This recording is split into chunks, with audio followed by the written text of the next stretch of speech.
Shalom, bien Seigneur, soyez les bienvenus ici sur Rema Frequency TV, le réseau de la gloire de Dieu. Ici, c'est Trésor, c'est ce qui bande dans votre frère, le visionnaire de Rema Frequency TV. Et je sais que Dieu a quelque chose de fort à nous dire en ce moment. Et je sais que Dieu a une parole pour vous, a une parole, a quelque chose de fort à faire avec nous. Si c'est votre première fois ici sur Rema Frequency TV, je vous invite là maintenant à vous abonner, à liker les vidéos, à commenter les vidéos, activer la note de notification afin d'avoir des nouvelles, des nouveautés, des alertes lorsque une vidéo sera mise sur cette chaîne YouTube qui est bénie de la grâce du Seigneur. Et je sais que Dieu va vous parler en ce moment et il va vous donner une parole qui va amener la vie, qui va amener l'espérance. Je crois que du fond du cœur, le roi des gloires est capable de faire des choses nouvelles dans votre vie. Et si vous êtes tombé cette vidéo, ce n'est pas un hasard, mon bien-aimé, ma bien-aimée, ce n'est pas un hasard que tu t'es trouvé cette plateforme parce que tu as soif de la parole de Dieu. Tu as soif d'être bâti, d'être édifié, d'être exhorté, d'être encouragé afin de recevoir quelque chose de la part de Dieu. Parce que Dieu a toujours une parole. Il a toujours quelque chose à nous dire. Que ce soit d'une manière de la connaissance, d'une manière de la révélation, que ce soit de la manière de la prophétie ou de la doctrine. Et pour cela, nous allons remettre ce temps entre les mains du Seigneur. Parce que nous savons que lorsque nous ne sommes pas dans la parole de Dieu, nous ne pouvons pas aller de l'avant, nous ne pouvons pas dire des choses avec puissance, avec autorité. Raison pour laquelle nous avons besoin du Saint-Esprit. Le Saint-Esprit est cette associé. Il est cette personne qui nous permet de connaître sa volonté, de connaître son plan, son architecture pour nos vies, pour nos destinées, pour notre appel, pour notre avenir, pour notre vocation. Nous prions le Seigneur. Seigneur Jésus-Christ, je suis encore reconnaissant, je te remercie pour ce moment, que tu nous donnes ta présence, parce que ta présence nous fait beaucoup de bien, ta présence nous visite, ta présence nous justifie, ta présence nous donne de la force, ta présence nous délivre, ta présence nous affranchit, ta présence, Seigneur, renouvelle les choses qui étaient perdues. C'est pourquoi je prie, Seigneur, que cette présence ne nous quitte pas. Que cette présence nous amène à comprendre les rudiments élémentaires de la doctrine au nom de Jésus.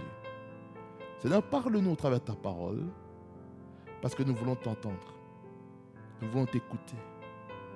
Nous voulons comprendre au travers des textes qui sera prêché, enseigné en ce moment, puisse nous bénir au nom de Jésus. Louange, honneur et majesté reviennent au nom de Jésus. Amen. Amen, bien-aimés Seigneur. Amen, amen, amen. Bien-aimés Seigneur, nous allons lire Exode, chapitre 27, versets 9 à 19. Exode 27, versets 9 à 19. Nous allons lire quelque chose de merveilleux. Quelque chose de merveilleux, parce que Dieu a quelque chose à nous dire. Voici ce que la Bible dit. Tu feras le parvis du tabernacle. Du côté du midi, il y aura pour former le parvis des toiles de fin lin retors sur une longueur de 100 coudées pour ce premier côté, avec 20 colonnes posant sur 20 bases d'airain. Les crochets des colonnes et leurs tringles seront d'argent. Du côté du nord, il y aura également des toiles sur une longueur de 100 coudées, avec 20 colonnes et leurs 20 bases d'airain. Les crochets des colonnes et leurs tringles seront d'argent. Du côté de l'Occident, il y aura pour la largeur du parvis 50 coudées de toile, avec 10 colonnes et leurs 10 bases. Du côté de l'Orient, sur les 50 coudées de largeur, il y aura 15 coudées de toile pour une aile, avec 3 colonnes et leurs 3 bases, et 15 coudées de toile pour la seconde aile, avec 3 colonnes et leurs 3 bases. Pour la porte du parvis, il y aura un rideau de 20 coudées.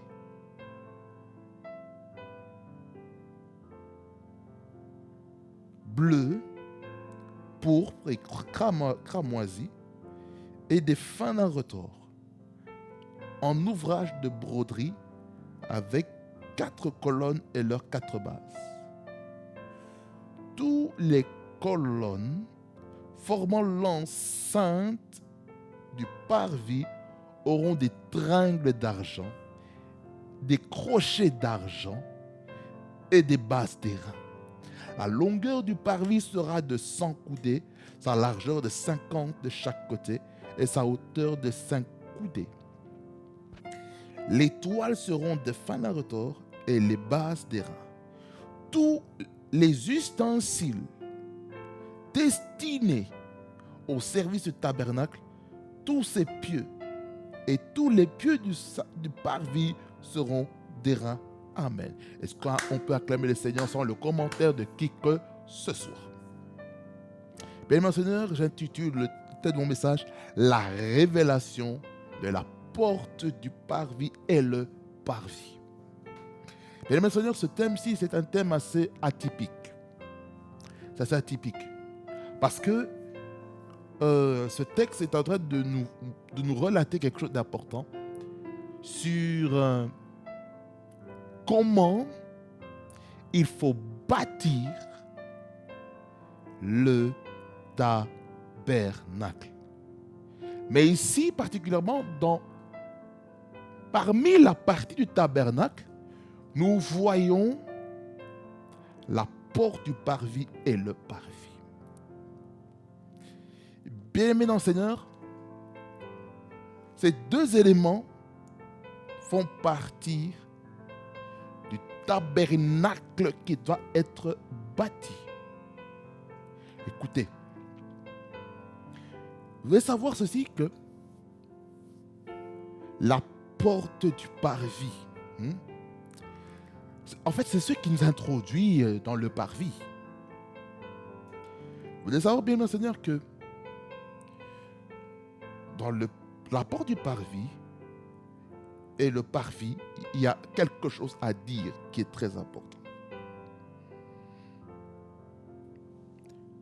Qu'est-ce que la porte du parvis? Je vais définir d'abord.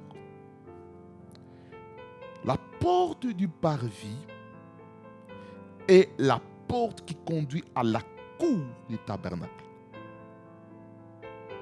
qui est le lieu d'habitation de Dieu lors de la marche du peuple d'Israël. Vous savez bien, mon Seigneur, que lorsque le peuple d'Israël a été libéré d'Égypte, à partir de Exode chapitre 12, lorsque on voit l'institution de la fête de la Pâque, là c'est la loi de la première mention de la Pâque, dans laquelle il fallait manger l'agneau dans son entièreté. Symbole de manger Christ dans son entièreté. Le sacrifice ultime. L'offrande. Jésus. Jésus qui s'est donné pour les autres. Et l'agneau doit être consommé dans son entièreté. Dans toutes ses dimensions. Et avec le sang, qu'est-ce qu'il fallait faire? Le sang, symbolise le sang de Jésus, qui a coulé à la croix de Golgotha pour notre salut et pour notre rédemption. Ce sang-là devait être appliqué sur les poteaux et sur les linteaux des portes, afin que lorsque l'ange de la mort allait voir ce sang, il allait passer outre la maison dans laquelle se trouvaient les enfants d'Israël, les enfants de Dieu, le peuple de Dieu. Parce que là, on peut considérer ici que la nation d'Israël était l'Église. La nation d'Israël, c'est l'Église. Moïse, c'est Jésus qui vient libérer le monde du gouffre de l'ennemi, de la servitude, des liens du péché. Jésus-Christ est venu pour ça. Jean 3,16, il dit, car Dieu a tant aimé le monde qu'il a donné son Fils unique afin que quiconque croit en lui ne périsse point, mais dès qu'il a la vie éternelle. Le mot Pâques, en anglais, on parle de the Feast of Passover. C'est-à-dire que quand on parle de Passover, c'est-à-dire c'est passer au-dessus. Et lorsque l'ange et la mort passent au-dessus de la maison où il y a le sang de Jésus-Christ qui sert de rempart, qui sert de protection, qui sert de l'alliance, le diable ne peut pas toucher. Voyez? Le sang. Et c'est ça le symbole que nous devons comprendre un petit peu. Alors, là je parlais de la fête de la Pâque. Cette fête de la Pâque a fait quoi? Ça, c'est pas notre sujet, mais je le dis quand même. C'est que cette fête de la Pâque a amené la libération du peuple. C'est là parce qu'on voit maintenant qu'ils commencent à quitter. Parce que Pharaon les a enfin libérés lorsque la 10e plaie est venue. Et cet ange de la mort, je reviens encore en arrière, cet ange de la mort avait pour mission de tuer quoi? Les premiers-nés humains et les premiers-nés animaux. Et il y a eu un deuil phénoménal dans lequel maintenant Pharaon a libéré le peuple. Parce que 9 fois il a refusé. Et là, à la 10e, l'aîné, les prémices de sa force, de sa vigueur, parti. L'héritier du trône, parti. Parce que l'ange et la mort est entré dans la famille, dans la maison, et cela a mené un deuil dans la nation.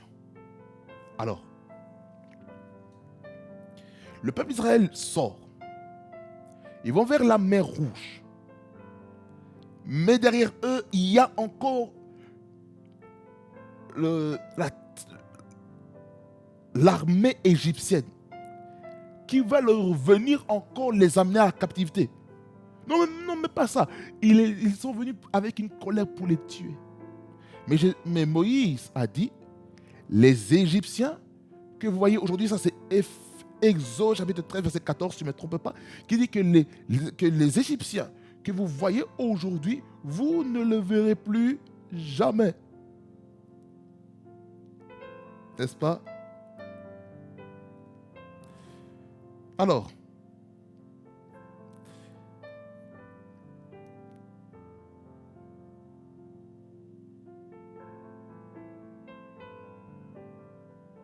écoutez.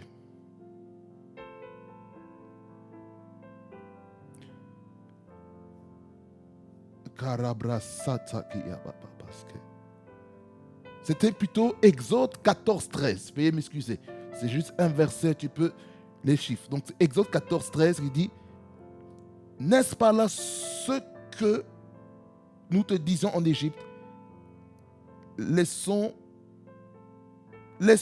servir les Égyptiens, car nous aimons mieux servir les Égyptiens que nous mourir au désert. Ça, c'est qui? C'est le peuple. Ils veulent retourner dans le système de la servitude. Verset 13 dit, Moïse répondit au peuple, ne craignez rien, restez en place et regardez la délivrance que l'Éternel va vous accorder en ce jour, car les Égyptiens que vous voyez aujourd'hui, vous ne les verrez plus jamais. Verset 14 pour ajouter, l'Éternel combattra pour vous et vous gardez le silence. Ça dit par là quoi, bien aimé Seigneur?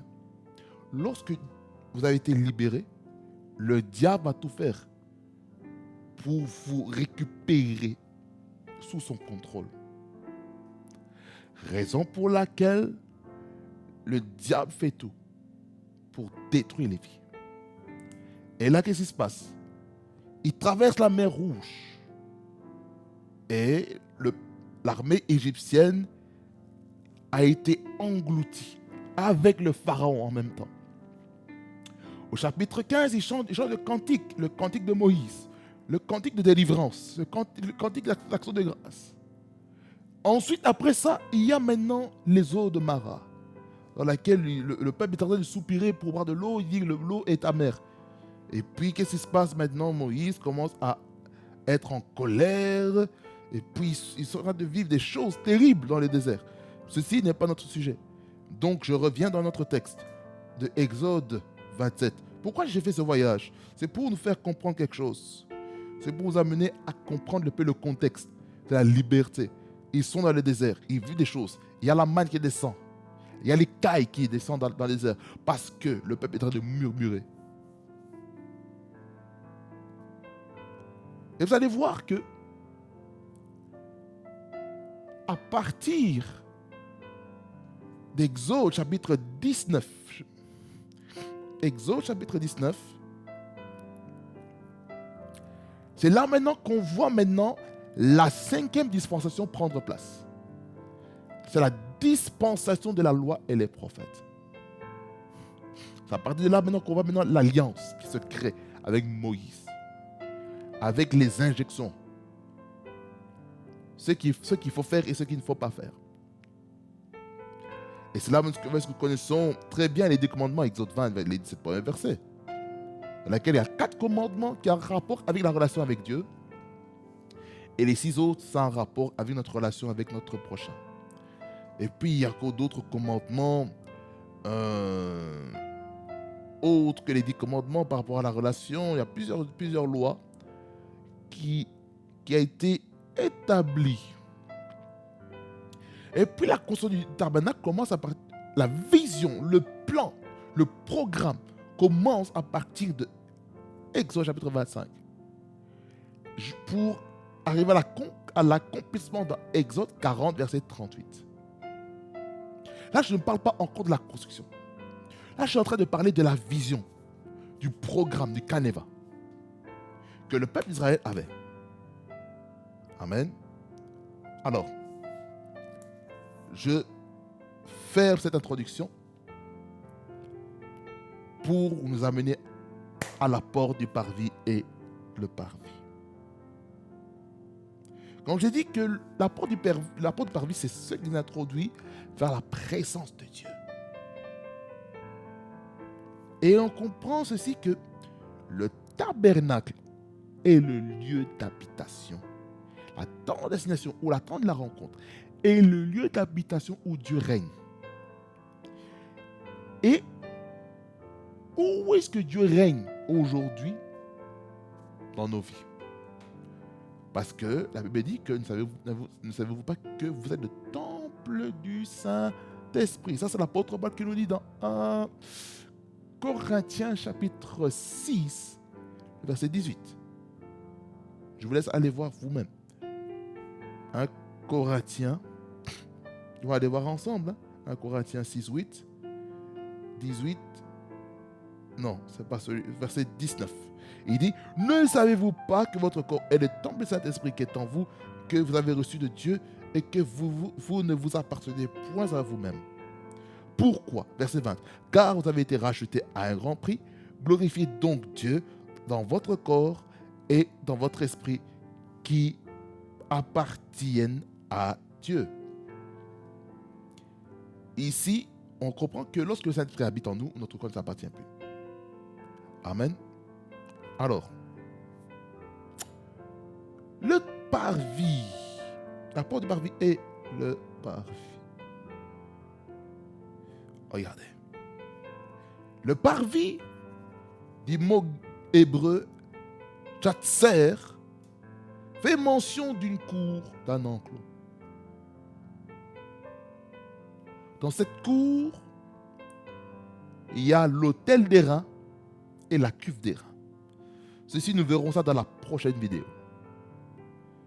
Écoutez-moi bien, bien aimé Seigneur. Déjà, vous devez comprendre ceci. Les reins. Les reins représentent le péché. Les reins représentent le péché. La nature pécheresse. Les choses que Dieu juge. Et ça, je vais encore en reparler au thème suivant. Ça, c'est déjà un avant-goût pour le prochain message. Je reviens dans notre message. Vous allez comprendre que tout ce qui est à l'extérieur du lieu saint, du lieu très saint, est en erreur. Regardez. Lorsqu'on on lit, hein, lorsqu'on lit le texte, vous allez voir que les bases sont en airain. Brazen. Là, on parle de en bronze. Brazen altar. Voyez? Donc, les reins, c'est ça, ça symbolise vraiment le péché à l'outrance. Écoutez, vous devez savoir ceci, bien aimé Seigneur, que lorsque nous entrons dans la présence de Dieu, lorsqu'on entre dans la présence de Dieu, vous savez qu'il y a une attitude que Dieu exige de nous. On n'entre pas dans la porte n'importe comment. On n'entre pas n'importe comment devant la porte. Ça veut dire que lorsqu'on s'approche de la porte, pour entrer dans le parvis, dans le cadre de notre texte, nous devons le louer et l'adorer. On ne peut pas venir avec le visage triste. Ce n'est pas possible. Il faut venir dans la maison de Dieu avec la joie. La louange, ça veut dire qu'il faut qu'on voit dans notre visage la joie. Il ne faut pas venir avec un semblant de joie. Il faut venir avec la joie. Peu importe les circonstances, les réalités, les difficultés, la dépression, les problèmes de cœur, les chagrins de cœur, on doit venir dans la maison de Dieu avec quoi? La joie. La joie. Écoutez. Vous devez comprendre que la louange, c'est exprimer la grandeur et la bonté de Dieu. Il est bon de louer Dieu, alléluia. Il est bon de louer Dieu, alléluia. Il est bon de louer Dieu, alléluia. En louant Dieu, alléluia. Louons Dieu, alléluia. Hosanna, il est bon de louer Dieu, alléluia. Alléluia, alléluia. C'est-à-dire que lorsque on le loue, notre corps doit le manifester. Ce n'est pas juste le fait de dire avec sa bouche qu'il est bon de louer Dieu, mais ton corps. Comme c'est, il est bon de louer Dieu, alléluia. Il est bon de louer Dieu, alléluia. Il est bon de louer Dieu, alléluia. Alléluia, alléluia. Non. Oh, il est bon de louer Dieu, alléluia. Il est bon de louer Dieu, alléluia. Voyez l'expression du corps, la prestance scénique, l'occupation de l'espace nous permet de comprendre que on doit exprimer à Dieu notre connaissance par nos pas et nos danses selon le modèle que Dieu nous donne. Amen. Écoutez, dans Psaume 100, le verset 4, il nous dit ceci, d'entrer dans ses parvis avec des cantiques d'adoration. Regardez, Psaume 100, verset 4. Entrez dans ses portes avec des louanges. C'est-à-dire, pour entrer dans la présence de Dieu, il faut le louer, la louange. Une fois que tu es entré dans la porte du tabernacle, la porte pour le louer, qu'est-ce qu'il faut faire lorsque tu atteins maintenant dans le parvis, dans ces parvis, tu dois avoir des cantiques. Et il dit ceci vers la fin, célèbre-le, bénissez son nom. Pourquoi? Verset 5, car l'Éternel est bon, sa bonté dure toujours, et sa fidélité de génération en génération. On comprend ici que lorsqu'on vient, on est là pour dire Dieu, tu es bon et ton amour durera toujours. Ta bonté durera toujours. Il faut le louer, il faut l'adorer. C'est ce que nous devons faire. Et c'est ce qui manque aujourd'hui à l'église. Dans ces endroits, tu vas là. Lorsque tu es sur scène, tu ne souris pas. Ah bah, c'est criminel. C'est criminel. D'être sur scène, tu n'adores pas, tu ne loues pas. Ton corps, on ne sent pas que tu es en train de louer le Seigneur. Tu es statique. C'est pas possible. Tu ne peux pas écouter moi bien. Tu ne peux pas être un chanteur, un louangiste, quelqu'un qui est dans le ministère de musique ou un prédicateur quelconque. Tu te trouves sur scène et tu n'as pas d'expression faciale. Tu ne peux pas prêcher la parole de Dieu. Tu ne peux pas même pas... Tu ne peux même pas louer, adorer le Seigneur dans cet état. Non, mon frère, ma soeur. Mes frères et sœurs chantent. Non. Et il faut avoir une expression scénique, une prestance, une présence scénique qui va permettre de captiver le peuple de Dieu à adorer le Seigneur, parce que vous êtes des conducteurs de louanges. C'est pas seulement le modérateur seulement qui conduit le peuple de Dieu. Non, c'est le modérateur et l'équipe de louanges, ou dans d'autres endroits on appelle la chorale, les choristes, les chantres qui conduisent le peuple. C'est tout le monde qui conduit. Tout le monde conduit ensemble. Ça veut dire il faut avoir oh my God, une prestance. Il faut avoir une présence. On doit sentir que vous êtes là. Il faut que lorsqu'on te voit, toi, mon bien-aimé, mon frère, ma soeur, il faut que toi, tu donnes la joie à quelqu'un. Quelqu'un est venu triste, il est venu abattu. Mais toi qui es sur scène, tu n'adores pas. Tu as le visage serré, tu es triste, tu es dans les lamentations. Comment tu vas sauver quelqu'un qui vit aussi dans les lamentations? Non, mon bien-aimé, sors de là, sors de là. Mon bien-aimé, sors de là. Sors de là. Sors de cette prison-là. Il faut que tu l'adores. Il faut que tu aies la joie, mon bien-aimé. Ne viens pas de la maison de Dieu pour dire oh non, il n'y a pas d'amour dans l'église. Mon bien-aimé, est-ce que tu es venu à l'église pour chercher l'amour? Non. Il faut donner l'amour. Si tu donnes l'amour, on va te le rendre. Oh, comment?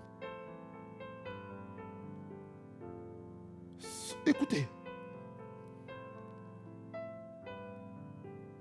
Lorsque on vient dans la présence de Dieu, il faut avoir la joie. Tu as perdu un être cher. Je sais, ce n'est pas facile. Que le Seigneur te fortifie. Que le Seigneur te console.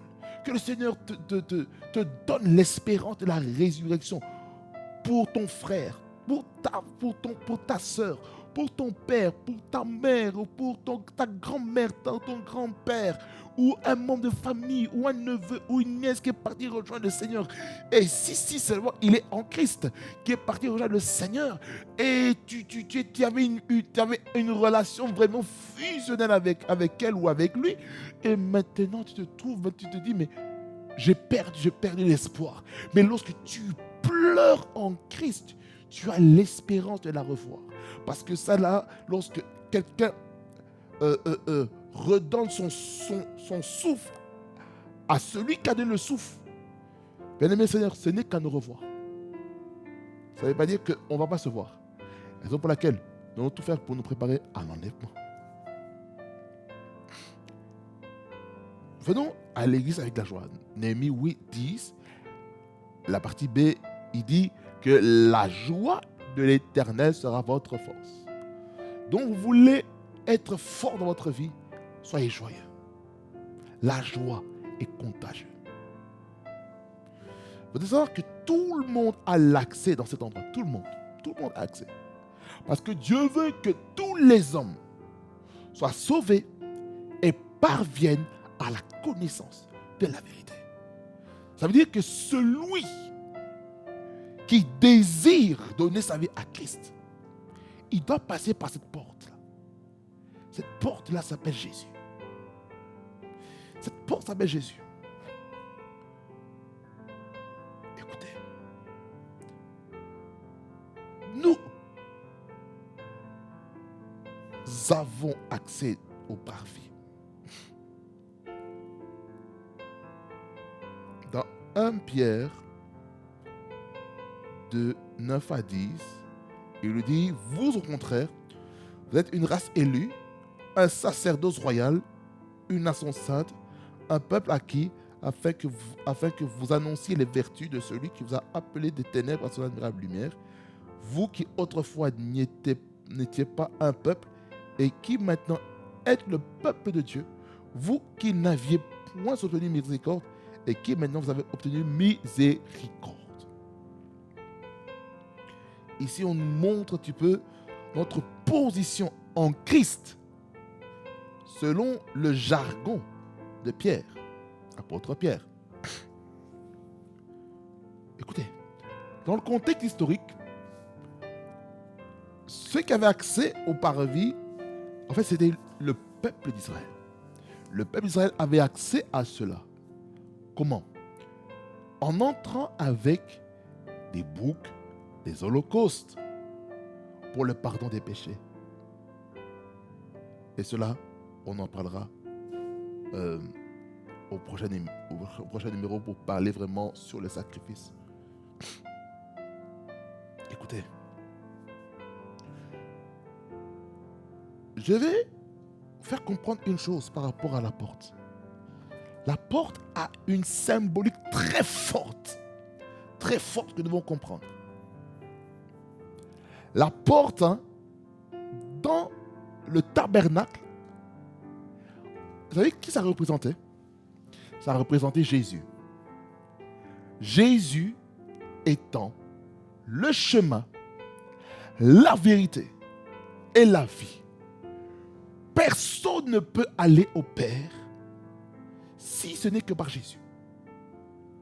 Et dans Jean 17, il nous dit qu'il est la porte des brebis. Et vu qu'il est la porte des brebis, nous devons savoir que nous devons être nés de nouveau. Si on veut que Jésus soit pour nous la porte des brebis, sommes-nous la brebis de Jésus? C'est ça la question qu'il faut se poser. Je ne parle pas de la brebis d'un pasteur, d'une église locale. Ce n'est pas de ça que je parle. Sommes-nous la brebis de Christ? Écoutez. Lorsqu'on dit que Jésus est le chemin, la vérité et la vie, que nul ne vient au Père que par lui, dans Jean 14, le verset 6, nous devons comprendre ceci, bellement Seigneur, que Jésus est le chemin vers le salut. Et pour cela, nous avons besoin de confesser Jésus comme Seigneur et Sauveur. Ça veut dire, si on veut vraiment appartenir à cette bergerie, si on veut vraiment entrer dans le parvis, au travers de la porte du parvis, nous devons être sauvés. Nous devons être régénérés dans notre esprit. Nous devons être justifiés. Nous devons être pardonnés des péchés. Nous devons être des personnes qui renonçons aux œuvres mortes. Mais il m'arrive parfois aussi de broncher dans ce domaine. Et que je sais que Dieu me donnera de la force. Comme Dieu vous donnera de la force de transcender cette réalité.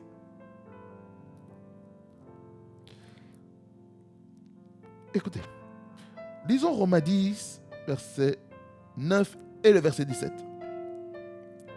Romains 10, le verset 9 et le verset 17. Le verset 9, il dit, si tu confesses de ta bouche le Seigneur Jésus, et si tu crois dans ton cœur que Jésus l'a ressuscité des morts, tu seras sauvé.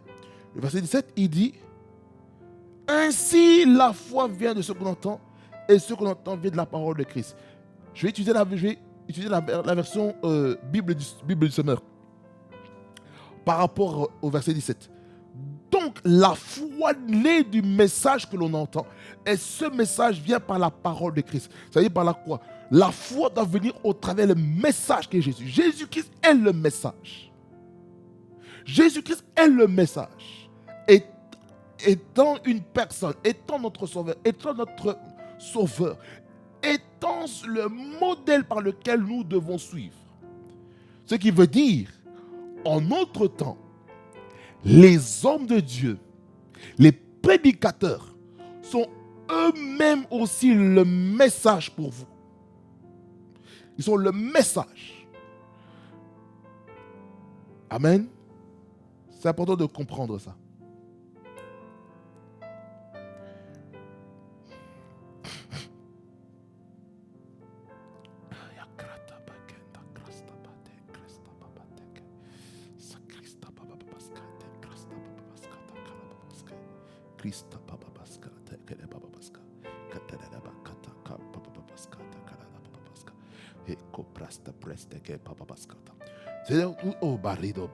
Nous devons être sauvés, mesdames et messieurs. Nous devons être sauvés afin de parvenir à la connaissance de la vérité.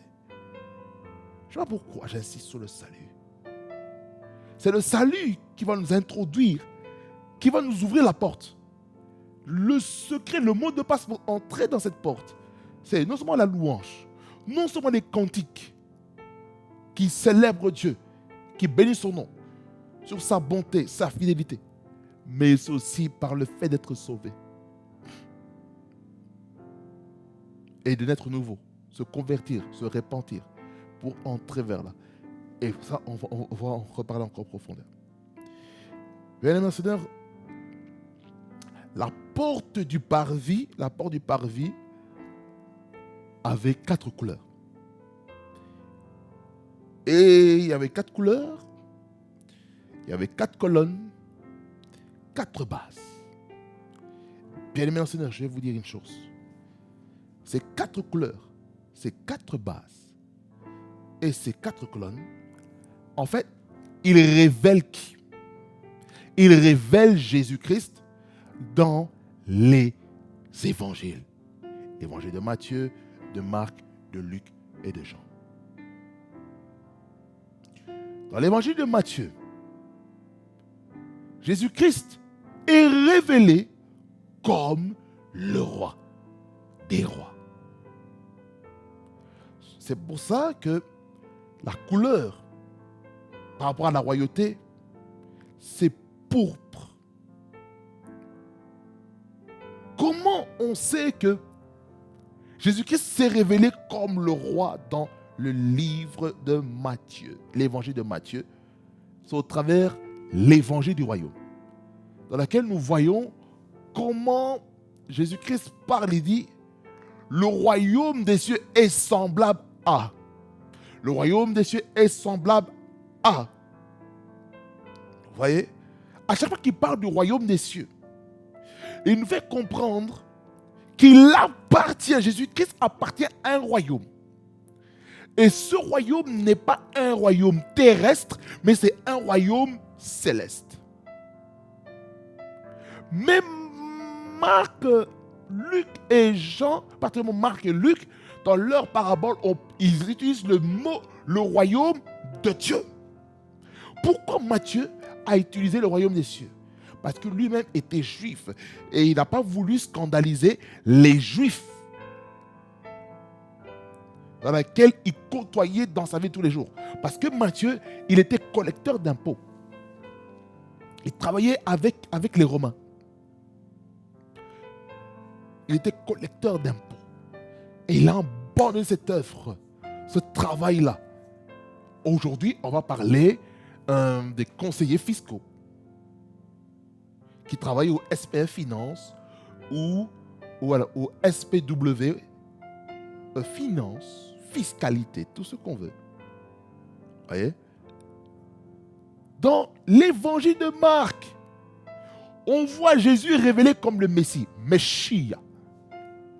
Messia a la même signification que le Christ, qui veut dire oint. Et là, ici, on voit le Messie avec la couleur cramoisie.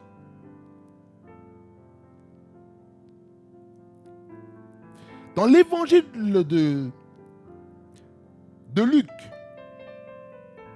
Jésus-Christ est représenté comme le Fils de l'homme. Et c'est dans l'évangile de Luc qu'on sait voir vraiment la vie sociale de Jésus-Christ durant son vivant. De 0 jusqu'à 12 ans. De 12 ans jusqu'à 30 ans. De 30 ans jusqu'à 33 ans et demi. On voit comment il a vécu. Parce qu'il était un homme social. Déjà, le fait qu'il ait été dans la synagogue à l'âge de 12 ans en posant des questions pertinentes aux rabbins, aux docteurs de la Torah juive. Cela a marqué les rabbins, Rabbouni. Et c'est ça qui a fait que on a dit que Jésus-Christ croissait en grâce devant Dieu et devant les hommes.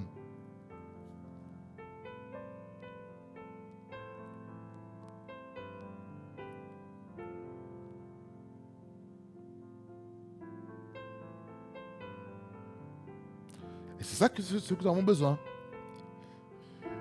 Mais dans l'évangile de Jean, ah, mon ami apôtre Jean, ça c'est l'apôtre de l'amour. Lui là, c'est l'apôtre de l'amour. Et en plus, il faut savoir une chose. L'apôtre Jean, il faisait partie du G3 de Jésus. Lorsqu'il devait faire des choses assez spéciales. Il était la ceinture rapprochée. Il y avait les 3, les 12, les 70, et il y en avait encore les 120. Parmi les disciples. Alors, comprenons ceci, bien-aimés sœurs, je sens quelque chose. L'apôtre Jean est celui qui avait ses oreilles sur la poitrine de Jésus. L'apôtre Jean est celui qui a parlé beaucoup de l'amour. Il a parlé beaucoup de l'amour. Déjà dans l'évangile de Jean, dans la première épître de Jean et dans la seconde épître de Jean, particulièrement la première épître de Jean, il a parlé de l'amour. L'amour. Aimez-vous les uns les autres. L'apôtre Paul a parlé encore sur l'amour. 1 Corinthiens 13, que nous connaissons très bien. Sur ceux que c'est l'amour et ceux que l'amour n'est pas. Il a parlé de l'amour. En disant que au dernier verset du chapitre 13, il dit que 3 jours va demeurer. La foi, l'espérance et l'amour. Mais la plus grande de ces choses-là, c'est l'amour. C'est pour vous dire que l'amour est quelque chose de primordial, bien-aimés Seigneur. Aujourd'hui, on blague avec l'amour. on blague. L'amour agapé. L'amour agapao. Agapé, c'est le nom commun. Agapao, c'est le verbe. C'est l'action. Et c'est là où est-ce que Jacques parle de la foi avec les œuvres.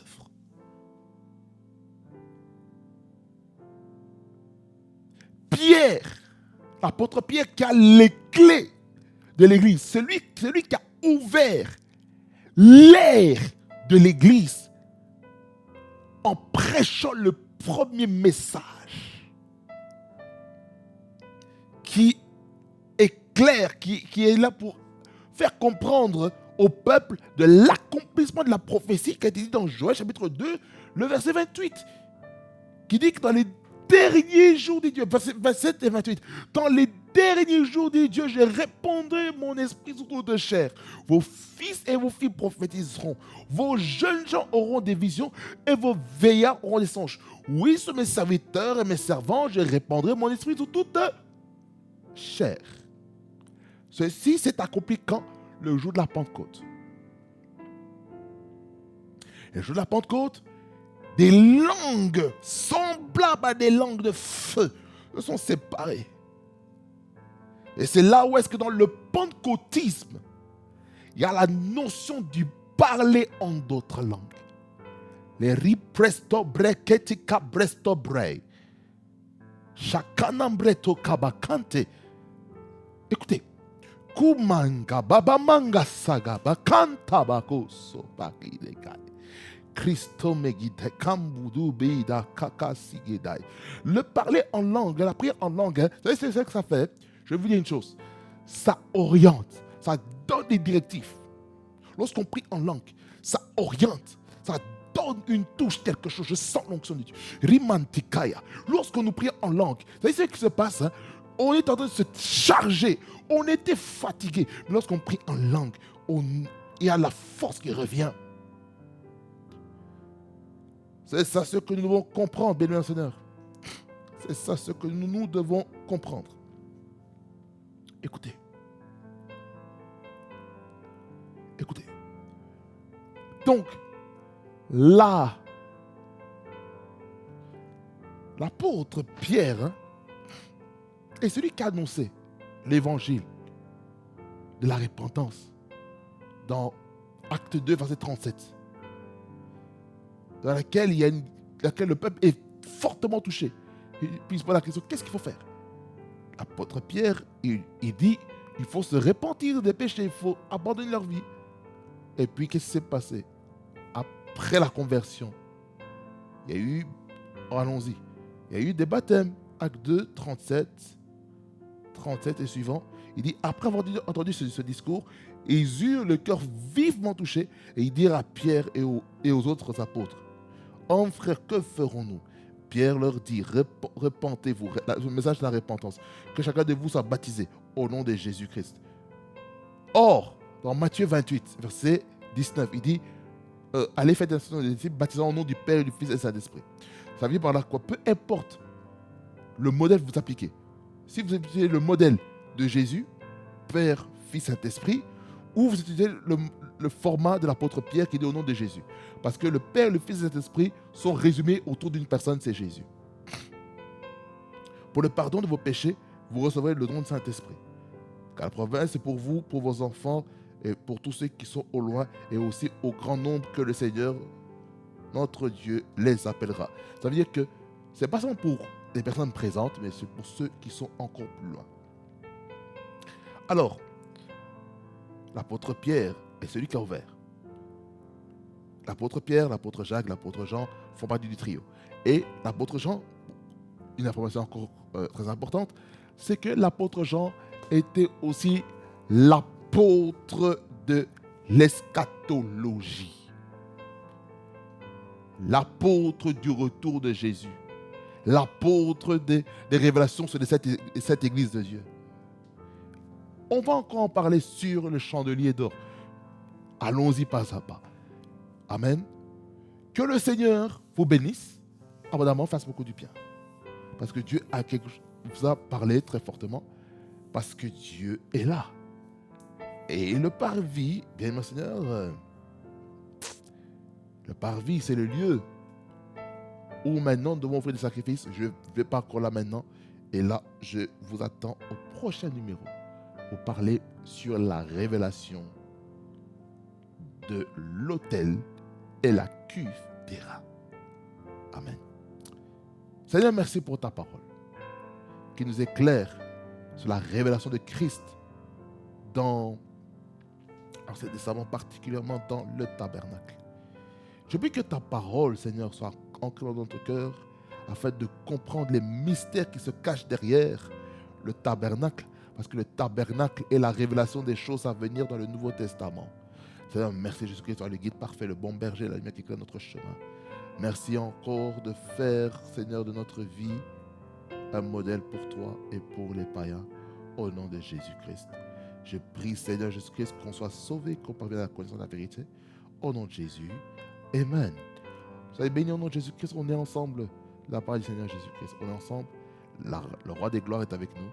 Amen. Que ça vous bénisse abondamment. Réma Fréquency TV, le réseau de la gloire de Dieu, soyez bénis au nom de Jésus-Christ. Amen.